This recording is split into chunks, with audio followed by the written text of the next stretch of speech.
വേനൽ ചൂടിലും നേരിട്ടുള്ള സൂര്യപ്രകാശത്തിലും ജോലി ചെയ്യുന്ന തൊഴിലാളികളുടെ ആരോഗ്യ സുരക്ഷ ഉറപ്പാക്കുന്നതിനായി ദുബായ് താമസ കുടിയേറ്റ വകുപ്പ് അപകടരഹിത വേനൽ പദ്ധതിയിലൂടെ തൊഴിലാളികൾക്ക് ആരോഗ്യ പരിശോധന നടത്തി. വേനൽക്കാലത്ത് ഉയർന്ന താപനില മൂലമുണ്ടാകുന്ന ആരോഗ്യ അപകടങ്ങളെക്കുറിച്ച് തൊഴിലാളികളിൽ അവബോധം സൃഷ്ടിക്കുകയും മുൻകരുതൽ നടപടികൾ പ്രോത്സാഹിപ്പിക്കുകയുമാണ് പദ്ധതിയുടെ ലക്ഷ്യം. ദുബായ് താമസ കുടിയേറ്റ വകുപ്പിന്റെ അപകടരഹിത വേനൽ പദ്ധതിയിലൂടെ 8350 തൊഴിലാളികൾക്കാണ് ആരോഗ്യ പരിശോധന നടത്തിയത്. ജൂൺ 16 ആരംഭിച്ച പദ്ധതി ആഴ്ചകളോളം നീണ്ടു. തൊഴിലാളികളുടെ സാന്നിധ്യം കൂടുതലുള്ള മൊഹീസിന, മംഗുൽ, ജദഫ്, കിസൈസ്, മുറാക്കബാദ് എന്നിവിടങ്ങളിലാണ് വിവിധ പ്രവർത്തനങ്ങൾ സംഘടിപ്പിച്ചത്. മൊഹീസിനയിൽ 2 ഘട്ടങ്ങളിലായാണ് പദ്ധതി നടപ്പിലാക്കിയത്.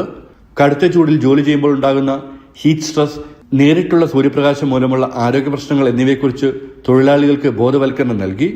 ചൂടിൽ ജോലി ചെയ്യുമ്പോൾ സ്വീകരിക്കേണ്ട മുൻകരുതലുകൾ, ആരോഗ്യകരമായ തൊഴിൽ ശീലങ്ങൾ, ആരോഗ്യ പ്രശ്നങ്ങൾ ഒഴിവാക്കാൻ ശ്രദ്ധിക്കേണ്ട കാര്യങ്ങൾ എന്നിവ വിശദീകരിക്കുന്ന ക്ലാസുകളും ബോധവൽക്കരണ സെഷനുകളും നടത്തി.